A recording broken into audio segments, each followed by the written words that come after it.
एक समय भद्रावती नामक नगरी में सुकेतुमान नाम का राजा राज्य करता था। उसकी पत्नी का नाम सौयात्रा। राजा के पास धन, वैभव, राज्य आदि किसी प्रकार की कोई कमी नहीं थी, परंतु उसके कोई संतान नहीं थी। इस कारण राजा और उसकी पत्नी दोनों चिंतित रहते थे। राजा यह सोचकर चिंतित रहते थे कि हमारे लिए पिंडदान कौन करेगा। बिना पुत्र के पितरों और देवताओं का ऋण मैं कैसे चुकाऊंगा। अवश्य ही मैंने पिछले जन्म में कोई बुरे कर्म किए होंगे, इसलिए मेरे पुत्र नहीं है। राजा को इस प्रकार चिंता में डूबा देख रानी सैव्या भी हर समय चिंतित रहती थी। एक दिन राजा चिंता में इतने मगन हो गए कि उन्होंने अपने प्राण त्यागने का निश्चय किया, परंतु आत्मघात को महापाप समझकर वह अपना अश्व लेकर सोच विचार में डूबे हुए जंगल की ओर चले गए। वहाँ अनेकों प्रकार के पक्षियों और पेड़ पौधों को देखते हुए राजा आगे चलते जा रहे थे। वन में राजा ने हाथी को अपनी मादा और बच्चों के साथ घूमते हुए देखा। हिरण को भी अपनी मादा और बच्चों के साथ देखा। इसे देखकर राजा सोच में पड़ गए कि मैंने कई यज्ञ किए, ब्राह्मणों को भोजन कराया, फिर भी मुझे निसंतान होने का दुख प्राप्त हुआ। मैं क्या करूं? ऐसा सोचते हुए राजा आगे जंगल में चलते गए। आधा दिन बीत गया। राजा भूख प्यास से व्याकुल थे।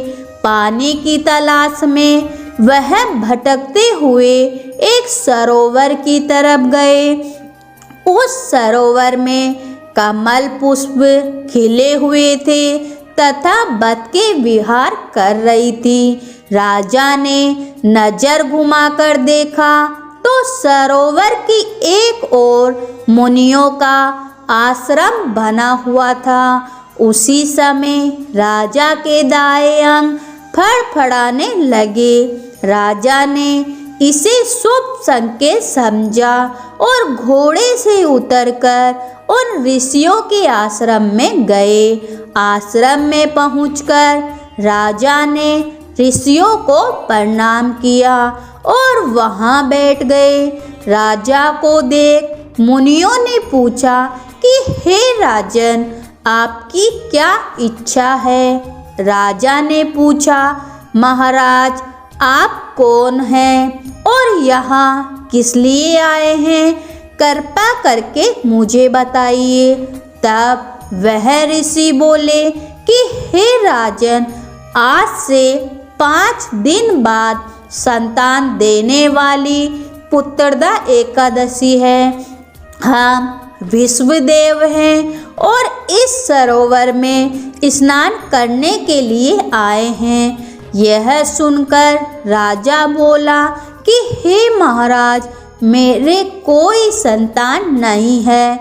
यदि आप मुझसे प्रसन्न हैं तो मुझे पुत्र प्राप्ति का वरदान दीजिए। यह सुन मुनि बोले कि राजन, पौष मास की एकादशी का नाम पुत्रदा एकादशी है। यह निसंतान को संतान प्राप्त करती है।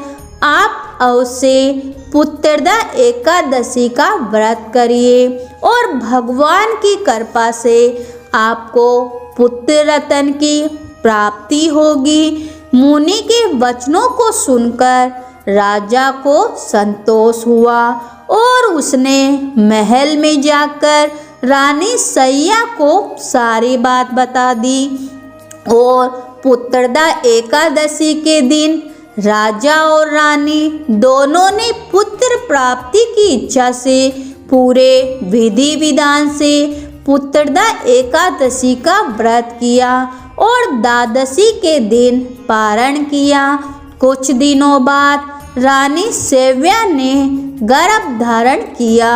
9 महीने पश्चात उनके यहाँ एक अति तेजस्वी पुत्र हुआ। वह राजकुमार अत्यंत सुंदर, यशस्वी और प्रजा का पालन करने वाला राजा बना।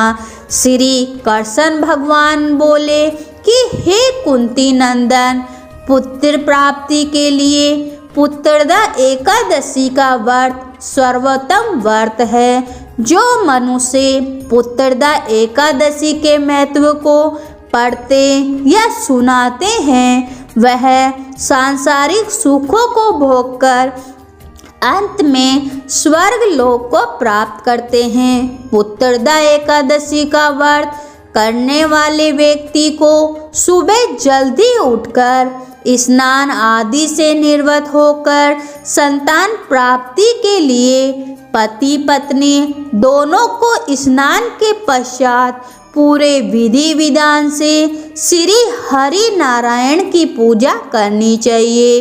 इसके साथ पुत्रदा एकादशी की कथा सुननी चाहिए और आरती करनी चाहिए।